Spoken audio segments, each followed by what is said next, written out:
The night had fallen heavy over the small town of Cedar Ridge, where the dense woods loomed like a dark ocean surrounding the few scattered houses. The town had always been quiet, a place where everyone knew each other, where doors were never locked, and where the biggest worry was whether the local grocery store had enough fresh milk. But that was before the disappearances began. It started with animals, dogs, cats, even the occasional deer. People shrugged it off, blaming predators from the nearby forest. But when children began to go missing, Cedar Ridge fell into a state of quiet panic. There was no trace, no sign of struggle, no witnesses. They simply vanished. Among the few remaining teenagers in town were Emily, Sarah, and Mike, best friends since childhood. Emily had a curiosity that bordered on obsession. She was convinced that the disappearances were connected to an old, abandoned house deep in the woods, a place no one dared to go. The locals called it the Silent House because no sound was ever heard from within. Not even the wind dared to whistle near it. One evening, as the sun dipped below the horizon and the shadows stretched long, Emily convinced Sarah and Mike to accompany her to the house. "We need to know what's happening," she insisted. "We can't just sit here waiting for it to come for us."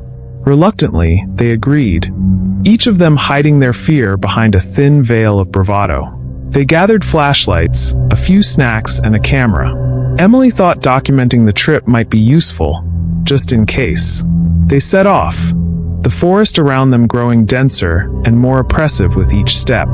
The path to the house was overgrown, almost as if the woods themselves were trying to keep people out.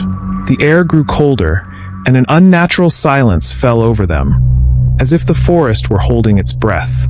Finally, after what felt like hours, they reached the clearing where the house stood. It was a two-story structure, its windows dark and empty, the wood rotting and covered in creeping ivy. The front door hung slightly ajar, as if inviting them in. "Let's go back," Sarah whispered, her voice trembling.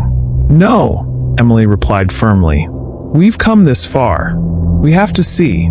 Mike hesitated, but then nodded. "Let's get this over with." They stepped inside, their flashlights casting long, wavering beams that barely penetrated the thick darkness. The interior was just as decayed as the outside. The floor creaked ominously under their feet, and the walls seemed to groan as if under some unseen weight. Dust hung in the air like a shroud, and the smell of mold and rot was overpowering. They moved from room to room, finding nothing but old furniture, broken and decayed.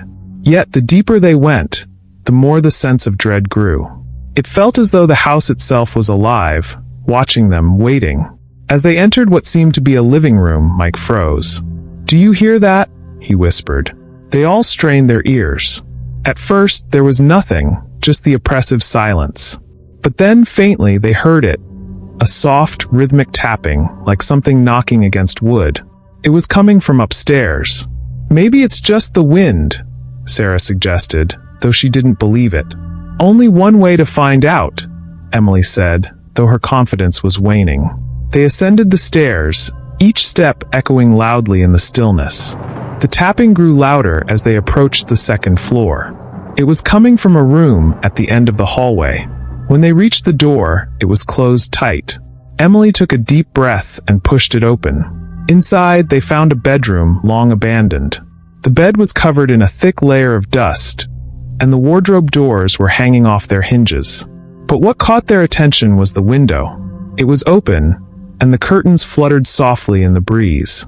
That was when they saw it, a small carved wooden figure, sitting on the windowsill, tapping against the wood with each gust of wind.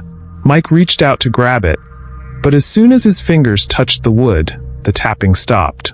The silence that followed was suffocating, thick with tension. Then suddenly, the door slammed shut behind them, the force of it shaking the walls. They all spun around, hearts pounding. The doorknob wouldn't budge. "Someone's messing with us," Mike said, his voice shaky. But Emily shook her head, her eyes wide with fear. "No one else is here." Just then, the tapping started again, but it wasn't coming from the window. It was coming from the walls, the ceiling, the floor, everywhere at once. The sound grew louder and more frantic, like hundreds of tiny hands knocking, desperate to get out. The three of them backed into the center of the room, their flashlights flickering as the air grew colder. Sarah screamed as she felt something brush against her leg, but when she looked down, there was nothing there. The tapping grew into a deafening roar. The walls seemed to close in on them, and then all at once it stopped. The silence that followed was even more terrifying. Emily shone her flashlight around the room, her breath coming in short gasps. "We need to leave. Now." But when they turned to the door, it was gone. The room had changed. The door, the windows, even the furniture, it was all gone. They were standing in a plain, featureless room with no way out. Panic set in. They started banging on the walls, shouting for help, but their voices were swallowed by the silence. Then the floor began to shake. Cracks appeared, spreading like spiderwebs across the floorboards, and from them, a thick black tar began to seep, slowly filling the room. "What is this?" Mike shouted, his voice high with fear. "We're trapped," Emily whispered, backing away from the spreading darkness. Suddenly, the walls began to bleed, a dark, red liquid oozing from the cracks. The room filled with a sickly sweet smell, like decaying flowers. From the darkness, shapes began to emerge. Shadowy figures, their features indistinct, but their presence unmistakably malevolent. "Run!" Sarah screamed, but there was nowhere to go. The figures closed in, their whispers filling the air. Words in a language none of them understood, yet the meaning was clear. They were not going to leave this place alive. As the shadows descended upon them, Emily felt a cold hand on her shoulder. She turned to see a figure standing right in front of her, its face hidden in shadow, but its eyes, cold, dead eyes, stared directly into hers. "Help us," the figure whispered, its voice a raspy, hollow echo. Emily's mind raced. "What do you want?" "Your life for ours." The realization hit her like a punch to the gut. The house wasn't just abandoned. It was a prison, a place where lost souls were trapped, waiting for someone, anyone, to take their place. "No!" Emily screamed, but it was too late. The shadows engulfed them, pulling them into the darkness. The last thing Emily saw before the world went black was the door. The same door they had entered through, standing wide open, as if mocking them. But then, just as quickly as the darkness had come, it receded. The room returned to normal, the shadows gone, the walls clean, the door back in place. It was as if nothing had happened. The only sign that they had ever been there was the small wooden figure, still sitting on the windowsill, tapping softly against the glass. The next morning, Cedar Ridge awoke to the news of 3 more missing teenagers.